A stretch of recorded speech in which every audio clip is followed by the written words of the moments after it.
예수님은 만국의 만민의 구주로 이 땅에 오셨습니다. 오늘 이 말씀은 동방에서 온 박사들, 그들은 오늘날로 말하면 천문학자들 혹은 철학자들. 우리가 다니엘서에 보면 바벨론에서 다니엘이 모든 지혜자의 어른으로 그렇게 사람들이 여겼다, 이런 말씀이 나옵니다. 그 지혜자들, 세계에서 그 당시에 가장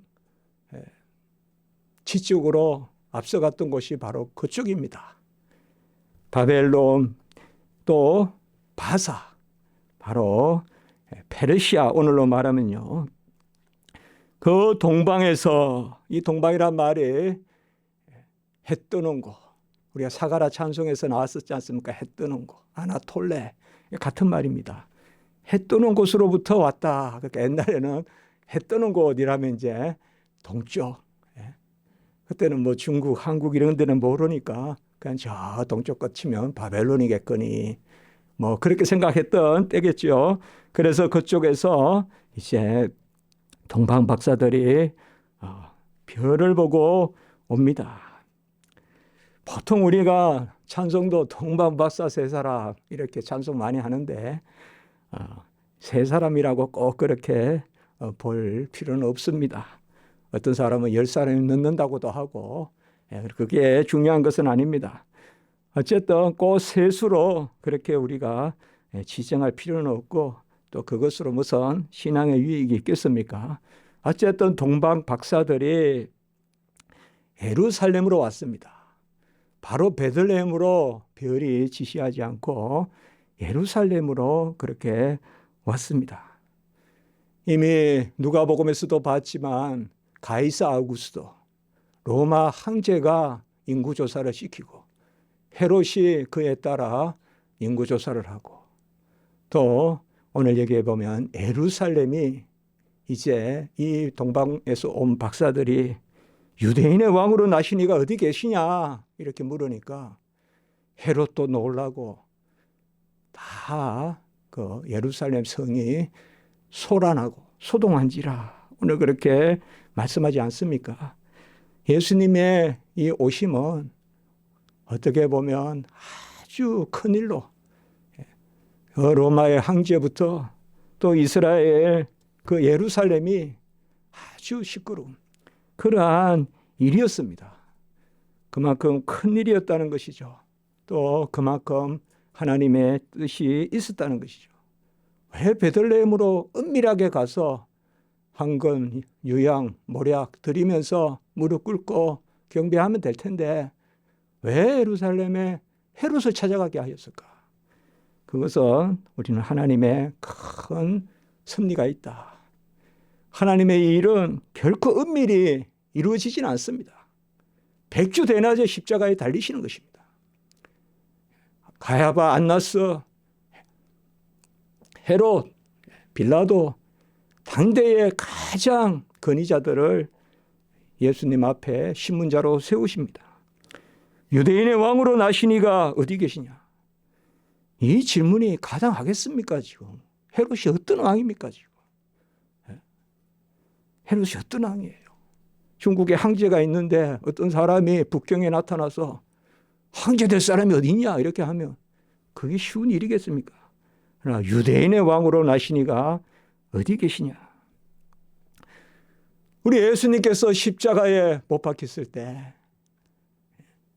INRI 이렇게 약자로 이렇게 쿡 찍어서 바로 예수 나사렛, 그리고 R은 왕이란 뜻입니다. I는 유대인들. 그러니까 나사렛 예수 유대인의 왕 이렇게 제패가 딱 붙였거든요. 그 유대인의 왕입니다. 바로 예수님의 제패의 제목으로 붙은 그 유대인의 왕이 어디냐? 물론 그 일을 누가 알겠습니까? 그런데 그 유대인의 왕, 예수님을 만났을 때 나다나엘이 고백을 했죠. 이는 이스라엘의 임금이요 하나님의 아들이다. 그 나다나엘의 고백에 또 이는 하나님의 아들이요 이스라엘의 임금이다.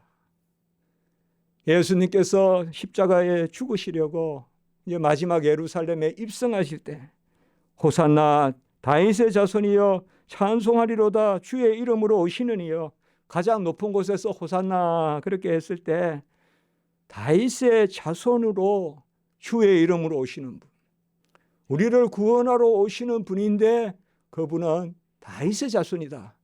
곧 다윗의 자손은 사무엘하 7장 13절 14절 바로 왕입니다. 그래서 다윗의 왕가로 유다 지파의 사자로 오실 분, 그 분이 어디 계시냐 이렇게 이야기한 것입니다. 오늘 2절에 보면 그의 별을 보고 그에게 경배하러 왔노라. 이 표현도 또 보면 그 자신의 별 이렇게 되어 있는 것입니다. 이 세상에 누가 자기 그 하늘의 별을 시에서는 말하지만 저 별은 나의 것이고 또 이 별은 너의 것이고 할 수 있겠지만 누가 이렇게 실제적으로 하늘의 별을 그의 별이다, 예수님의 별이라고 할 수 있겠습니까? 별을 자기 것이라고 할 수 있는 분은 하나님밖에 없습니다. 하나님이 만물을 지으시고 두 강명체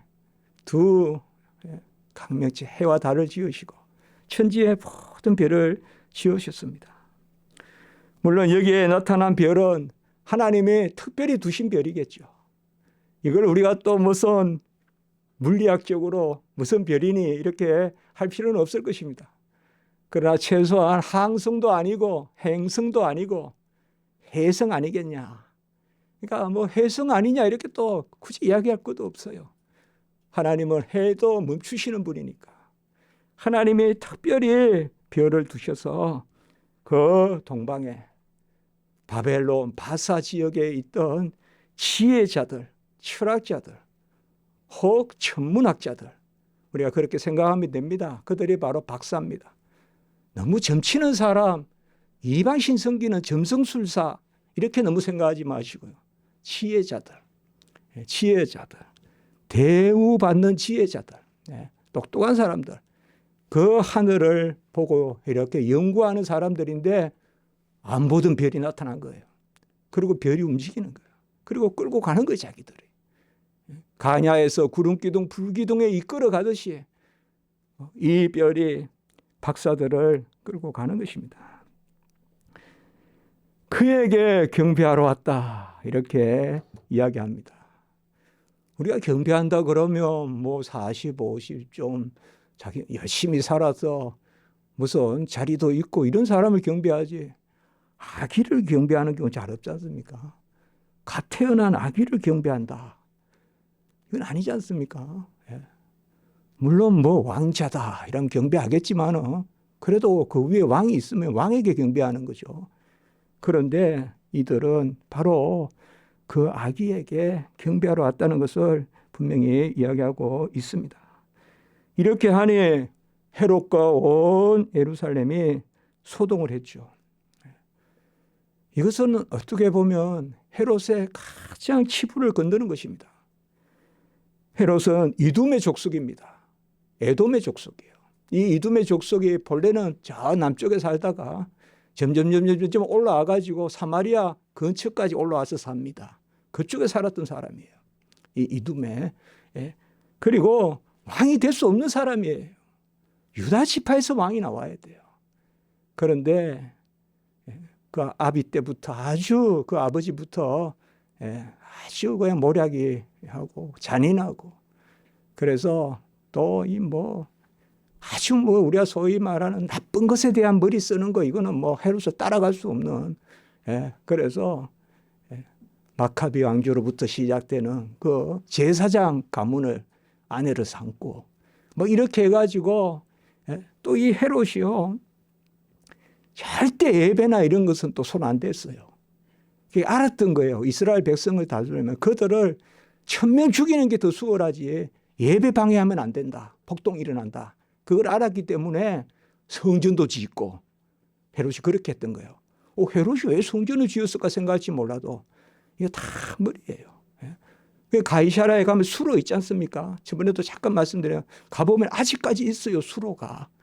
길게 수로가 있어. 헤롯이 지은 거예요. 헤롯이. 로마 황제한테 잘 보이려고. 지중해가에 쫙 이렇게 물이 흐르는 이 헤롯이요. 이제 헤롯은 곧 죽어요. 곧 죽는데 가장 이 잔인할 때예요, 헤롯이. 아내도 죽이고 자식도 죽이고. 헤롯이 어떻게 했는가 압니까? 말년에 또 병이 들거든요. 얼마나 불행한 삶입니까? 어디 가면 죽을지 모르니까 여기저기 별장같이 큰 성들을 여기도 짓고 저기도 짓고 저 다 남아 있습니다. 가보면요. 그래서 겨울은 여기서 나고 봄은 여기서 나고 그런 잔인한 자기가 죽기 5일 전에 자식을 또 죽여요. 왕위를 노린다 그러면서 자기가 죽기 5일 전에 죽여요. 자식을 죽이고 그리고 자기가 죽으면 사람들이 기뻐할 것이다 라고 생각하고 모든 지혜 있는 사람들 다 권위자들 불러 모아가지고 딱 모아놓고는 내가 죽는 거도 그 사람들 다 죽이라 그랬어요. 이거 역사적 사건이에요. 내가 죽으면 저 사람들 다 죽이라. 그래서 내가 죽은 날이 슬픔의 날이 되게 해라. 이게 그 헤롯이에요. 우리가 독재자가 죽으면 막 잔치하잖아요. 막 난리 나잖아요. 막 그동안 세워놨던 무슨 그 동상이나 이런 거 다 끌어내려가 부수고 막 이렇게 하잖아요. 축제잖아요. 나는 그거 못 본다. 그러니까 그 날이 슬픔의 날이 되게 해라.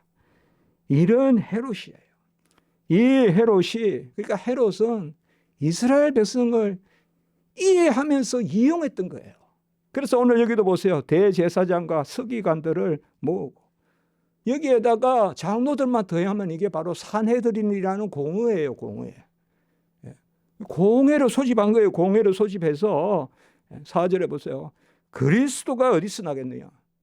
이 헤롯 대왕 입에서 나온 이야기예요. 그리스도 누굽니까? 바로 구약으로 말하면 메시아죠. 기름 부음 받은 자. 우리 베드로의 형이 되는 안드레가 예수님을 보고 요한복음에 1장 41절에 보면 우리가 메시아를 만났다 이렇게 이야기하잖아요. 그리고 또 사마리아 여인이 예수님을 만나서 이제 영과 진리로 예배할 때가 온다 이러니까 뭐라 합니까? 메시아 곧 그리스도 하라 하시는 이가 오시면 우리가 그때 알 것이다. 사마리아 여인이 이렇게 이야기하잖아요. 그러니까 예수님께서 내가 메시아이심을 드러내시잖아요. 그러면 뭘 알 수가 있는가 하면 이 당시에 이스라엘 백성들은 간절히 지금 메시아 곧 신약으로 말하면 그리스도 같은 뜻입니다. 기름 부음 받은 자. 이 그리스도가 오시기를 간절히 기다리고 있는 거예요. 그렇지 않겠습니까? 유다 지파가 왕이 아니고 온갖 제사장들은 썩을 만큼 썩은 말 못하게 안 나서 가야만 다 썩었고 이건 인간이 아닙니다. 인간이 제가 설교를 못할 만큼 더러운 사람들이에요. 빌라도도 마찬가지예요. 다 그런 사람들이에요. 그런 사람들. 그러니까 얼마나 이 이스라엘 백성들이 기다리겠어요. 가장 진짜 어둠이 짙어. 그럴 때 이제 예루살렘에서 누가 이 질문을 던지겠어요? 유대인의 왕으로 나시니가 어디 있느냐? 이렇게 하니까 헤롯은 뭐요? 그리스도가 어디서 나겠느냐? 뭐 이렇게 벌써 이게 뭐예요 이게? 예언된 구약의 그 말씀의 성취가 이루어지는 그 지금 대화가 여기에 있는 것입니다. 그리스도는 이 땅에 오셔서 하나님의 아들이 사람의 아들이 되셔서 그가 자기 자신을 제물로 드리시는 제사장이 되고 그리고 자기 자신을 우리에게 주시는 왕이 되시는 그리고 우리에게 하늘 진리를 선포하시는 선지자가 되시는 그게 바로 그리스도거든요. 그 그리스도가 어디서 나겠냐. 우리가 마태복음 아마 지금 성경 여러분들께서는 1장과 2장이 함께 있는 그 성경을 펼쳤을 겁니다. 우리가 예수님께 돌려진 이름을 한번 생각해 볼까요? 마태복음 1장 21절에는 뭐죠? 바로 요셉에게 천사가 나타나 하나님의 사자가 나타나 이름을 예수라 하라. 이 예수라는 이름이 있죠. 1장 21절에. 이거는 그가 자기 백성을 구원하실 자이심이라. 그리고 바로 밑에 1장 23절에는 임마누엘. 바로 하나님이 우리와 함께 하신다. 처녀가 잉태 아이를 낳으니 임마누엘이라 하리라. 번역한즉 하나님이 우리와 함께 하심이라. 하나님이 우리와 함께 하심. 그리고 오늘 세 번째 이름이 뭐예요? 바로 2장 2절에 유대인의 왕. 우리가 이렇게 나란히 지금 이름을 볼 수가 있죠. 그 아기는 유대인의 왕이다. 다윗의 후손으로 오시고 유다 지파, 의로운 가지, 유대인의 사자, 라이온, 바로 그가 다 다스리는, 그가 철장을 지니신 분, 그가 뜨인 돌이 되시는 분, 다니엘의 예언, 이런 것을 이루시는 유대인의 왕이다.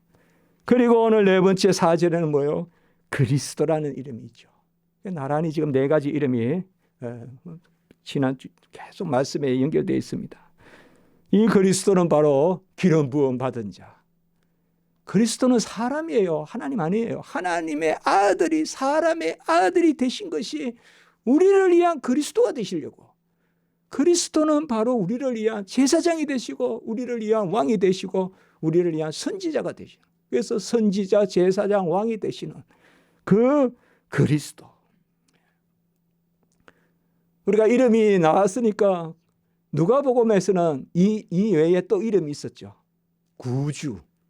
구주라는 이름이 있었죠. 그렇죠.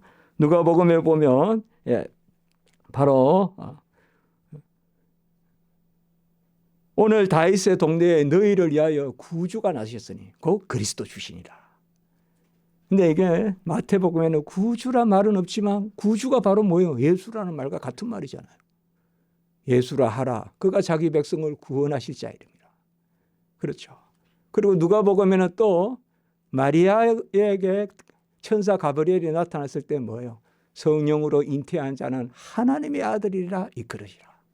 또 하나님의 아들이라는 이름도 나오죠. 그래, 요한복음 생각해 볼까요? 요한복음 이미 다 봤어요. 우리가 1장 1절은 뭐예요? 태초로부터 계신 말씀. 그리고 요한복음 1장 14절 18절에는 뭐예요? 아버지의 품속에 독생하신 하나님, 독생자, 하나님의 아들, 이런 이름이 나왔죠. 마가복음은 1장 1절에서 이 이름들을 다 엮어서 딱 한 줄로 제일 먼저 이야기했죠. 이걸 우리가 제일 먼저 봤죠. 이번에 설교 때 제일 먼저 마가복음 1장 1절. 하나님의 아들 예수 그리스도의 복음의 시작이라. 하나님의 아들 예수 그리스도. 그래서 우리가 마태, 마가, 누가, 요한복음이 함께 읽어야 돼. 함께 읽어야 이런 이름도 우리가 함께 이렇게 바라볼 수 있다. 이 말씀이에요. 그래서 그리스도가 되었네요. 사실 이 잔잔하게 어떻게 보면 헤롯이 그냥 그렇게 살다 죽어서 한 시대가 끝날 것 같은데 그가 죽기 전에 큰 일이 일어나는 거죠. 그거는 바로 이 땅에 그리스도라 하는 메시아가 오시는 거죠.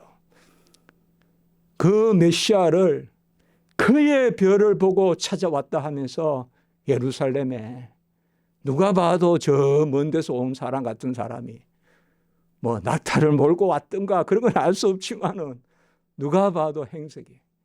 그런데 그가 어디서 나냐 물었죠. 아마 헤롯도 인간이 알고 있었을 거예요. 그러니까 바로 제사장들과 대제사장들과 그곳에 모인 서기관들, 이런 계속 뭐 구약 암송하고 하는 사람들이니까 미가서 5장 2절을 인용합니다. 오늘 6절에 보면 선지자가 말한 바, 이건 미가서입니다. 미가 선지자 5장 2절에 유대 땅 베들레헴아 너는 유대 고을 중에서 가장 작지 아니하도다. 내게서 한 다스리는 자가 나와서 내 백성 이스라엘의 목자가 되리라 한 요 미가서 5장 2절의 말씀을 가지고 헤롯에게 알리는 것입니다. 베들레헴에서 난다. 베들레헴에서 난다. 본래 미가서 5장 2절에 가보면 조금 요 말씀하고 다릅니다. 조금은 달라요. 그러나 내용이 다른 건 아닙니다. 거기에는 보면 베들레헴 에브라다야 이렇게 되어 있어요. 왜 에브라다가 붙었는가 하면 베들레헴이 몇 군데가 돼요. 몇 군데가. 저기 스불란 땅에도 베들레헴이 있어요. 베들레헴은 떡집이란 뜻이거든요. 떡집이니까 안 맞겠습니까? 우리나라에 제가 여행을 처음 가본 데가 단양인데 거기에 가니까 아직까지도 안 까먹어서 그 이름은 가곡이라고, 아름다운 계곡이라고, 그 가곡리라는 데가 있어요. 그런데 동네마다 전라도도 가곡이 있고 저기도 가곡이 있고 아름다운 계곡이라는 이름이 여기저기 안 있겠습니까? 예. 그 마찬가지입니다. 베들레헴이란 떡집이란 이름이 여기도 있고 저기도 있는데 에브라다야 이거는 바로 예수님이 나신 베들레헴. 예, 바로 예루살렘 밑에 그 베들레헴. 그 본래 옛날 이름이 에브라다다 이 말이에요. 그래서 베들레헴 에브라다야 미가서에 보면, 그리고 다른 내용은 같지만은 미가서 5장 2절에는 오늘 여기 인용된 말씀에 하나 더 덧붙여 있어요. 그의 근본은 상고의 영원에 있느니라. 예. 이거는 뭔가 하면 그는 영원하신 분이라는 거예요. 예. 그건 미가서 5장 2절에 그 구절이 더 붙여져 있어요. 그의 근본은 상고의 영원에 있느니라. 이 말은 상고라는 말은 옛날 중에 옛날, 곧 뭐예요? 태초에 영원부터 계신 분이다.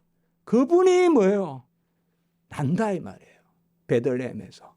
지극히 작은 곳이지만 우리가 나중에 보지만은요, 여기 2살 아래 아기를 다 죽였다 하니까 몇천 명을 죽였다고 생각하기 쉬운데 대체로 10명 남짓 죽였다고 생각해요. 왜냐하면 이 베들레헴이라는 곳은 큰 곳이 아니기 때문에 2살 이하의 아이들이 그 당시에 죽였다고 해도 한 10명, 뭐 어떤 학자는 6명, 8명 이렇게 생각하거든요. 왜냐하면 베들레헴이 큰 곳이 아니에요.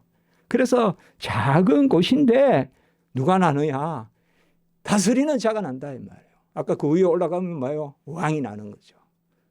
바로 유다 지파의 그 보아스의 땅, 이새의 땅, 다윗의 땅, 그 곳, 그 왕의 왕계가 흐르는 그 땅이죠. 바로 그곳에서 왕이 후손 동안 영원토록 계속되리라는 아까 말씀드렸던 그 사무엘 하의 언약, 7장 13절 14절의 언약, 그것을 기다리고 있는 곳이 사실 베들레헴이에요. 미가서의 선지자의 말씀까지 있으니까 이제 그 일이 이루어지는 겁니다.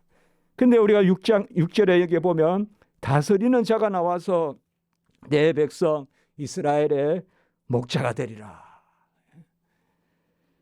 이것도 그대로 번역하면요, 다스리는 자가 목자가 되신다. 목자는 명사로 나오는 게 아니라 목자로 먹이신다. 이렇게 동사로 되어 있어요. 그러니까 다스리는 자가 주어예요.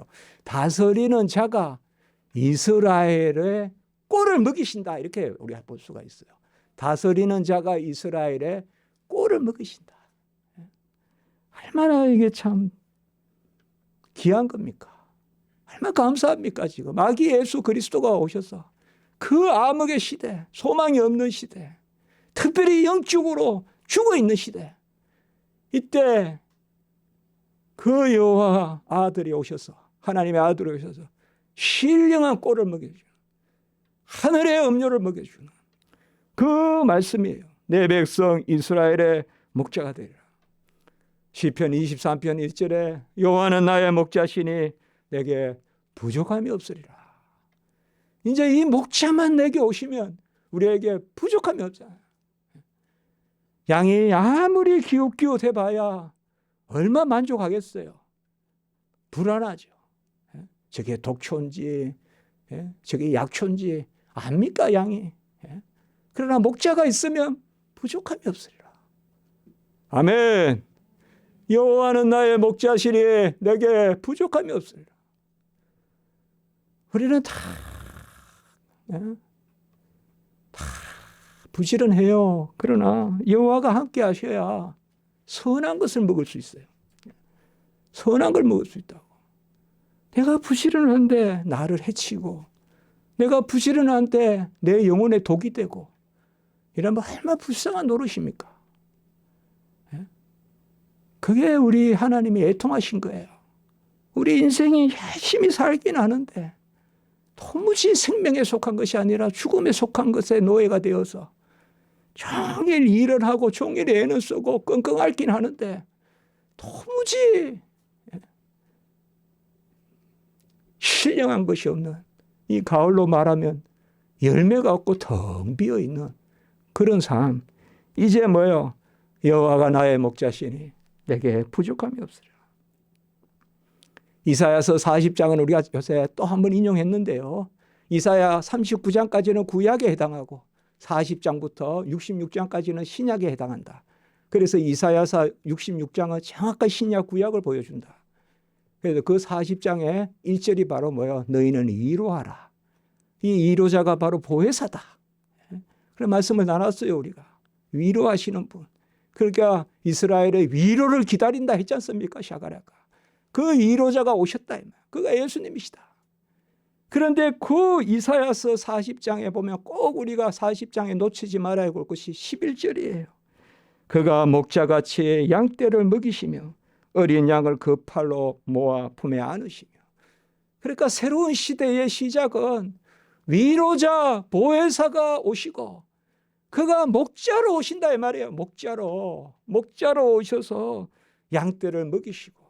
이것이 바로 이사야서 40장 새로운 시대의 그러한 예언의 말씀이에요.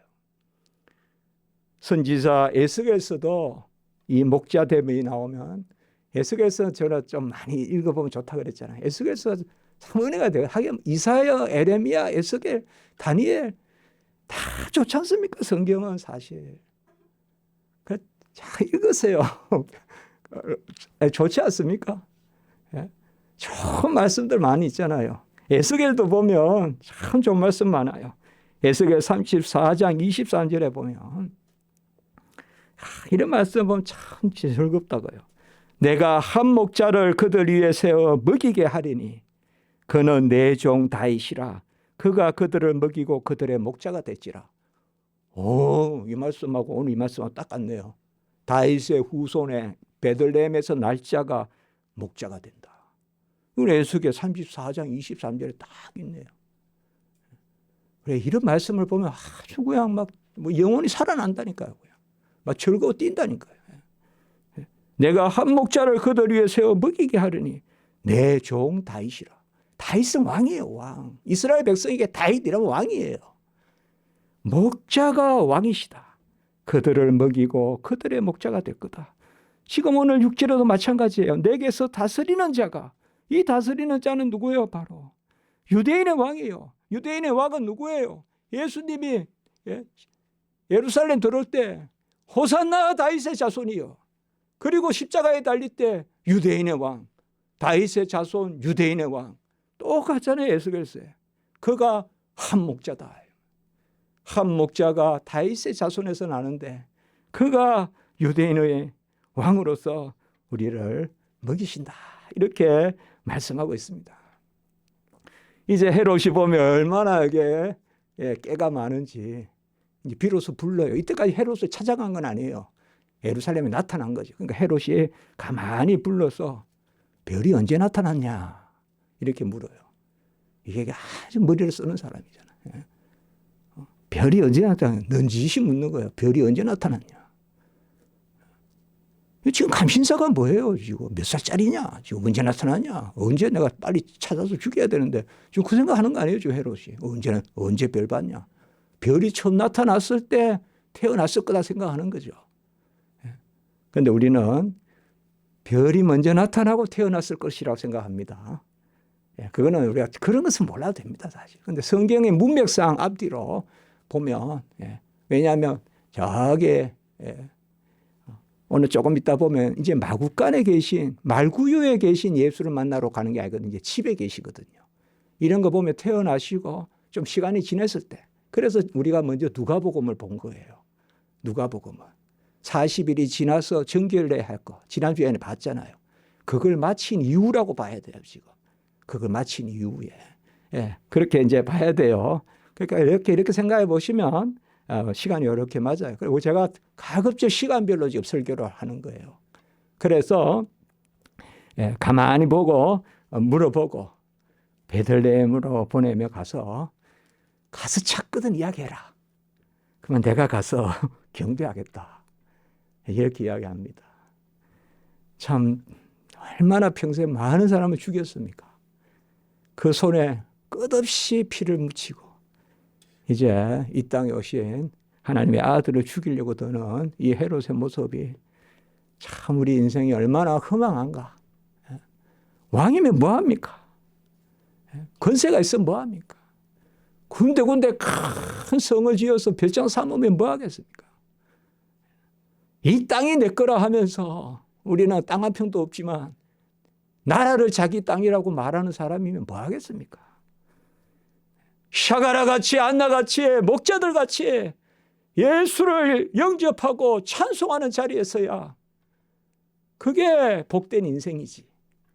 예수를 죽이려고 드는 이 불쌍한 인생 아닙니까?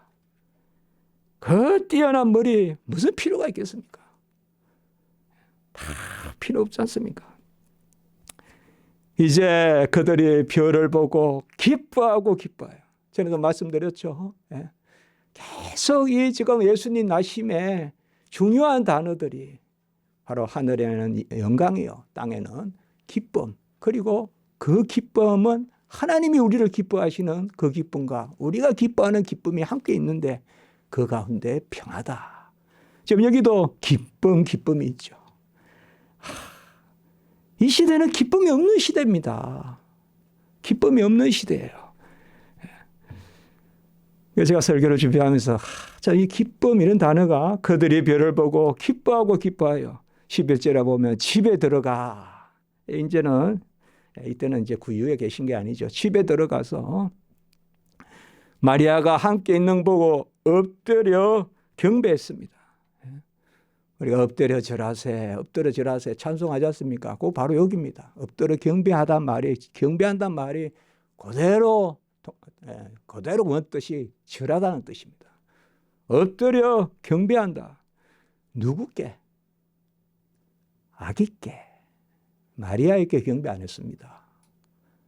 성당에서는 마리아한테 경배합니다. 그러나 우리는 아기께 경배합니다. 아기께 경배했다. 이게 여상한 일이 아니잖아요. 아기가 향금을 알겠어요. 아기가 유향을 알겠어요. 아기가 모략을 알겠어요. 아기가 무슨 예물을 받겠어요. 그저 아기는 그냥 마리아 품에 계신 어린 예수님이신데, 그런데 그분은 누구세요? 하나님의 아들이시잖아요. 하나님의 아들이시 사람의 아들이 되셔서 하나님의 아들이시자 사람의 아들이시잖아요. 그러니까 로마서 9장 5절에 찬양 받으실 하나님이시잖아요. 디도서 2장 13절에 우리의 크신 하나님이시잖아요. 그러니까 인간 아기에게 경배하는 게 아니에요. 하나님께 경배하는 거예요. 하나님이 사람의 아들이 되셨기 때문에 사람은 경배받을 수 없어요. 천사는 경배받을 수 없어요. 계시록에 보면 사도 요한도 막 정신이 없어서 한 사람 중에 천사한테 절한단 말이에요. 그러니까 천사가 왜 나에게 절하냐? 하나님께 절하냐. 아기께 경배하는데 이 아기가 증가같이 모태에서 형성돼서 이제 출생하시고 이제 12살 때 이제 30살 때 이런 삶을 사시고 죽으시는 사람의 아들이시지만 그분은 하나님의 아들이죠. 항상 우리는 마태, 마가, 누가복음을 볼 때 예수님은 하나님의 아들이시자 사람의 아들이심을 함께 새기면서 봐야 돼요. 그저 한 인간이라고 생각하시면 안 된다. 그 아기는 바로 독생하신 하나님이다. 요한복음 1장 14절 18절 아까 말씀드려요. 우리가 그 영광을 보니 은혜와 진리가 충만하더라. 그 영광을 찬양하는 거예요. 독생자의 영광을 보니 은혜와 진리가 충만하더라. 은혜가 넘치고 진리가 넘치고 시온의 대로가 열리고 그 안에 하나님의 놀라운 신령한 것들이 쫙 펼쳐지는 그게 바로 독생자의 영광. 예수 그리스도야. 그러니 황금과 유향과 모략이요. 이것을 뭐 굳이 우리가 황금은 뭐다, 유향은 뭐다, 모략은 뭐다, 옛날에 그런 설교를 많이 했는데, 예, 굳이 그렇게 해도 틀리다고 하지 않겠지만, 일단 황금은 건세다, 왕이다, 유향은 제사장이다, 향이니까요. 그 다음에 기도다. 뭐 그렇게 우리가 새기는 거 좋죠. 그러나 꼭 그렇게 볼 필요는 없습니다. 모략은 뭔가 하면 시체에 쓰는 약이에요. 그러니까 이거는 이미 예수님의 죽음을 바라보는 그런 것이다. 이렇게 하는데 너무 지나치게 그렇게 해석해 가다 보면 잘못하면 가한 해석이 될 수도 있습니다. 그러나 알 것은, 중요한 것은 황금과 유향과 모략은 귀한 것입니다. 그 지역에 없는 것입니다. 바벨론에는 구할 수 없는 것입니다. 그냥 옆에 있으니까 주워다가 갖다 주는 게 아니에요. 구하다가 아기 있게 가져온 것입니다. 이건 없습니다. 그 지역에는. 황금과 유향과 모략이 없습니다. 그리고 아까도 말씀을 드렸던 아기 있게 드리는 것입니다. 그러니까 가장 귀한 것을 마련해서 드리는 것입니다. 여러분, 우리가 헌금을 해도 같은 금액이라도 그런 마음으로 드리시기 바랍니다. 아멘. 그저 굴러다니는 거 그냥 이렇게 해서 드린다는 거 아니지만 꼭 기도하시고 그런 마음으로, 그겁니다. 황금과 유향과 모략으로 아기에게 드렸습니다. 아기가 경배를 받고 예물을 받으시고, 가룟 유다는 300데나리온 그거를 깨서 한 여자가 예수님께 부었을 때 왜 그걸 허비하느냐, 이렇게 이야기했죠. 아이에게 황금, 유향, 모략을 드린다. 이게 무슨 의미입니까? 뭐가 앞뒤가 맞습니까? 하나님의 아들이라면 만물을 지으신 분이 뭐가 아쉬워서 굳이 이런 걸 받으시려고 하시겠습니까? 그러나 예배는 그렇지 않습니다. 우리가 우리의 마음으로 헤아리시면 안 됩니다. 우리가 기도합니다. 애통합니다. 하나님은 제사보다 상한 심령을 받기를 원하셨습니다. 그것이 뭐예요? 내게 있는 가장 귀한 것을 하나님 앞에 드린다는 것이죠. 헌신한다는 거죠. 그게 상한 심령입니다. 내게 있는 가장 귀한 것을 드리려고 할 때 내 마음에 상함이 있는 거예요. 그러면 하나님이 그것을 보시는 거예요. 중심을 보시고, 가부의 두 렛돈이라도. 이제 다시 주의 사자가 또 나타납니다. 천사가 나타나서 요셉에게 꿈에 헤롯이 죽이려고 하니, 이제 그리고 천사가 또 나타나는데 동방 박사들에게도 나타나서 예루살렘으로 가지 말고 바로 돌아서 가라. 그냥 바로 갑니다. 예루살렘 안 거치고 가면 됩니다. 저 밑으로 돌아가면 되거든요. 그렇게 보내고, 또 우리 요셉에게 나타나서 피하라. 그래, 이것이 아마 요셉이 현몽하여 가로되, 우리가 요셉이 보면 1장에서도 보면 현몽하여 그랬잖아요. 가브리엘이 실제 나타났지만 꿈 가운데 나타난 거죠. 그냥 막연히 꿈을 꿨다 그렇게 하지 마시고, 꿈을 꿨다는 말하고 꿈 가운데 나타났다는 건 다른 이야기예요, 여러분들. 천사가 나타난 거예요. 이것도 천사가 나타나서 이제 속히 떠나라 하니까 밤에 떠납니다. 이런 것이 사실상 우리 주님이 당하시는 고난이시죠. 밤에 그 아기는 표현을 못하지만 얼마나 고되겠어요. 힘들고. 안 그렇습니까? 표현은 못하지만, 힘들어 하지는 못하지만, 부모가 힘들어 보이지만 아기는 더 힘들지 않겠어요. 우리 주님은 어릴 때부터, 날 때부터 구유에 나시고, 이렇게 먼 길에 고난 겪으시고, 먼 길 가는데 젖이나 잘 나오시겠어요? 잘 나오겠어요? 그래, 우리 생각해야 돼요. 그래서 선지자 호세아서 11장 1절에 보면 그 말씀을 이루었다. 애굽으로부터 내 아들을 불렀다. 이 말씀은 본래 애굽에 들어오라는 게 아니라 애굽에서 건져냈다는 뜻이에요.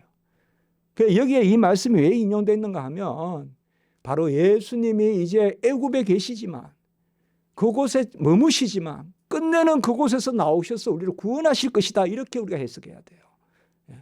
이 말씀은 본래 호세아 말씀은 애굽에서 건져냈다는 거예요. 출애굽을 이야기하는 거예요. 이 말씀을 왜 얘기하는가 하면 이제 주님께서 그 애굽에 들어가서 그 애굽에서 이제 계시다가 그분이 결국 애굽에서 나오시고 그분이 나오셔서 끝내 우리를 구원하신다는 그 호세아서 말씀이에요. 그러니 헤롯이 이것을 듣고 헤롯은 다 그냥 올 줄 알았는데 박사들이 싹 가고 없고 거기에 이러니까 헤롯이 이제 노가 나서 두 사라를 다 죽여라. 그러니까 이거는 아까 아마 별이 나타난 시점을 하겠죠. 물어봤잖아요. 아까 별이 언제 나타났네요. 그러니까 그걸 생각해서 별이 나타날 때 태어났다 치고 그냥 다 두 사라를 죽여버렸습니다. 아까도 말씀했듯이 베들레헴은 작은 곳이라 한 6명, 8명 될 것이다. 아니면 30명 될 것이다. 이렇게 하는데 어쨌든 1000명, 2000명, 10,000명 이렇게 죽였다고 생각. 로마 백성을 죽인 게 아닙니다. 베들레헴 그 경내 사람을 죽인 거예요. 왜? 베들레헴에서 난다 하니까 미가서에 베들레헴에서 난 두 사람은 다 죽이라. 그렇게 이야기한 겁니다. 그리고 이것이 또한 예언의 말씀을 이루는 것인데 여기 성경 두 구절은 우리가 조금 이해를 해야 돼요. 18절에 보면 라마에서 슬퍼하며 크게 통곡하는 소리가 들리니 이 라마라는 데가 어딘가 하면 이 예루살렘 북쪽이에요. 이거는 우리가 이스라엘 땅이에요. 이 땅은 이스라엘과 경계에 있는 땅이에요, 여러분들. 라마가. 이게 베냐민 지파예요. 베냐민.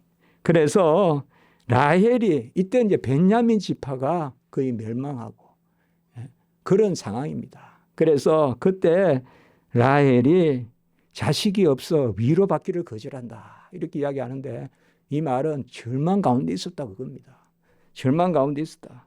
근데 여러분들 이 구절을 앞으로 성경을 읽을 때 꼭 이것이 에레미야 31장 15절에 나오는 말씀이에요. 거의 그대로 나옵니다. 꼭 16절, 17절을 함께 읽어야 돼요, 여러분들. 그러면 딱 답이 나와요. 자, 금방 볼게요. 에레미야 31장 16절, 17절에 보면 한번 볼까요? 그래도 우리 시간 됐지만 에레미야 한번 봅시다. 에레미야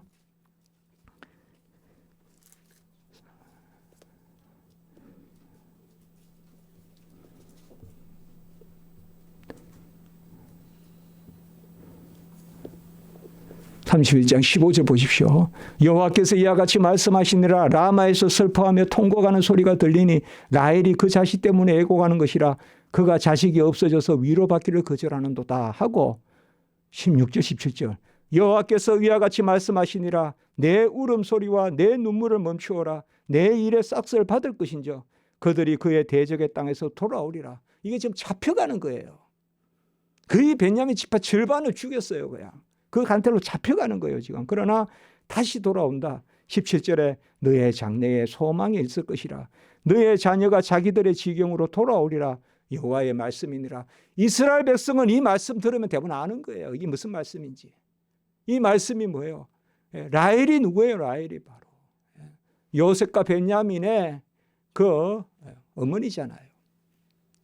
그 라헬이 그 어려움을 겪지만 다시 돌아온다. 어디서 돌아오냐 이 말이에요. 예수 그리스도 의로운 해. 그 예언이에요 이게. 그래서 바로 이 말씀 우리가 그걸 같이 살피면 됩니다. 오늘 말씀을 통하여서 우리가 하나님이 큰 일을 이루시는데 친히 이루시고 예수님께서 우리의 위로자요 왕이시여 목자로 오셨다. 그런 은혜가 여러분께 또 저에게 또 우리 교회에 우리 자녀들에게 우리 모든 일에 우리 기도에 함께하기를 주님의 이름으로 축복해 봅니다. 기도드리겠습니다.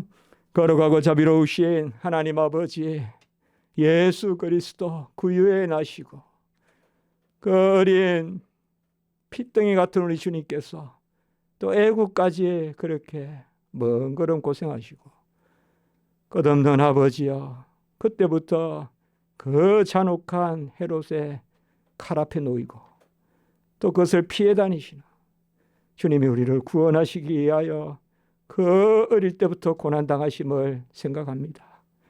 하나님, 주여 우리에게 긍휼을 베푸시고 우리의 소망은 아기 예수 그리스도밖에 없사오니 그 예수 바라보고 나가는 저희들 되게 주시옵소서.